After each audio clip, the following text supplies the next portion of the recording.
এই বৃষ্টির দিন আসলেই শুধু এমনটা হয় আমার সাথে। শুধু কি আমার সাথেই হয় না অন্য কারোর সাথে হয়, একটু জানাবেন তো আমাকে। আসসালামু আলাইকুম সবাইকে, কেমন আছেন আপনারা সবাই? আশা করি যে যেখান থেকে আমার ভিডিওটা দেখছেন সবাই সুস্থ আছেন এবং ভালো আছেন। এই তো রান্না বান্না করার জন্য চলে এসেছি রান্নাঘরে। আজকে রান্না করব হচ্ছে পটল আলু দিয়ে মুরগির মাংস আর বেগুনের চাক ভাজি। তো এই জন্য আমি এই তো পটল আলুগুলো কেটে নিচ্ছি। গত 2-3 দিন টানা বৃষ্টির পর আজকে একটু রোদ বেরিয়েছে, আর আকাশ পরিষ্কার থাকলে রোদ বের হলে কেন জানি কাজ করতে ভালো লাগে। আর বৃষ্টির দিন আসলেই অলসতা বেড়ে যায়, বিছানা থেকে উঠতে একদম ইচ্ছা করে না, মন বলে সারা দিন কাঁথামুড়ি দিয়ে শুয়ে থাকি।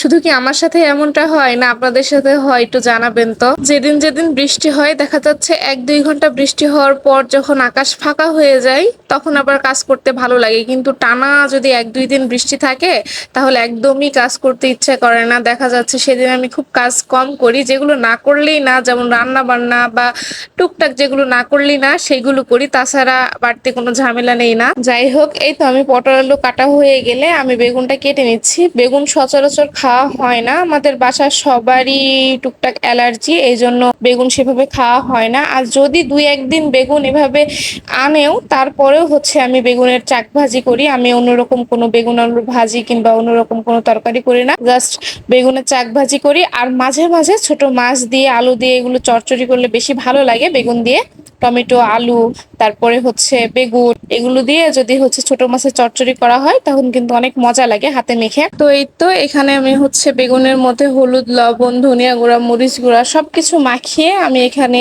চুলার পরে দিয়ে দিয়েছি, আর ওই চুলায় ভাত বসিয়ে দিয়েছি। এই রান্না বান্না হতে হতে ওইদিকে ভাতটাও হয়ে যাবে। তো আমি এই যে সবগুলো ভেজে নিলাম, তারপরে হচ্ছে এখানে আমি পেঁয়াজ আর মরিচ একটু ভেজে নিব। প্রথমে মনে করলাম হয়তোবা লবণ হলুদ সব দিয়ে দিয়েছি তাই দেব না, তারপরে দেখছি না, লবণ হলুদ না দিলে হচ্ছে পেঁয়াজ আর মরিচটা খেতে অত ভালো লাগবে না, দেখতেও সাদা সাদা লাগছে। এই তো ওইটা নামিয়ে নিয়ে আমি হচ্ছে এখানে পটল আলু ভেজে নিব। কড়াইয়ে তেল দিয়ে প্রথমে পটলগুলো দিয়ে দিচ্ছি, আর হচ্ছে এর মধ্যে হলুদ আর লবণ দিয়ে দিব, অল্প একটু হলুদ লবণ দিয়ে এটা ভালোভাবে ভেজে উঠায় রাখবো।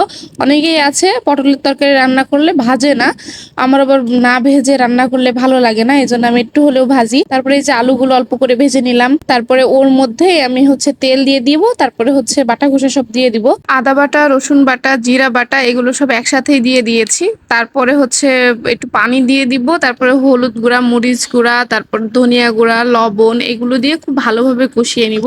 একটু তেল কম দিয়েছি কারণ হচ্ছে ওইদিকে পটল আলু ভাজা হয়েছে, ওইখান থেকেও পরে তেল বের হবে, আবার এই গোশ থেকেও পরে তেল বের হবে, এই জন্য কম দিয়েছি তেল। তারপরে এগুলো কষানো হয়ে গেলে আমি এই যে গোশটা খুব ভালোভাবে ধুয়ে রেখেছিলাম এটা দিয়ে দিলাম। ওইদিকে দেখুন ভাতটাও প্রায় হয়ে গেছে। গোশটা দেওয়ার পর একটু খুব ভালোভাবে কষিয়ে নিব, তারপরে অল্প পরিমাণ পানি দিয়ে দিলাম, পানিটা শুকালে তারপরে হচ্ছে পটল আলু দিয়ে দিব। এখানে আগে থেকেই ভেজে রাখা পটল আলুগুলো দিয়ে দিলাম, এটা দিয়েও খুব ভালোভাবে কষিয়ে নিব। তারপরে এই তো যখন তেলগুলো একটু উঠে উঠে আসবে তখন সামান্য একটু পানি দিয়ে আবার কষাতে রেখে দিব। এখানে আমি ঢাকনা দিয়ে দিয়েছি, তারপরে যখন দেখুন সম্পূর্ণরূপে কষানো হয়ে যাবে এবং তেলগুলো উপরে উঠে আসবে তখন আমি পরিমাণ মতো পানি দিয়ে দিব। প্রথমে একটু পানি দিছিলাম, তারপরে মনে হলো একটু পানি কম হবে তাই আবার দিয়ে দিলাম। তারপরে এই তো আমার তরকারিটা প্রায় হয়ে গেছে, তারপরে লাস্টে আমি হচ্ছে জিরা ভাজা দিয়ে আমি নামিয়ে নেব। তো আজকের ভিডিওটা এই পর্যন্তই, সবাই সুস্থ থাকবেন ভালো থাকবেন, দেখা হচ্ছে নতুন কোনো ভিডিওতে, ততক্ষণ সবাইকে আল্লাহ হাফেজ।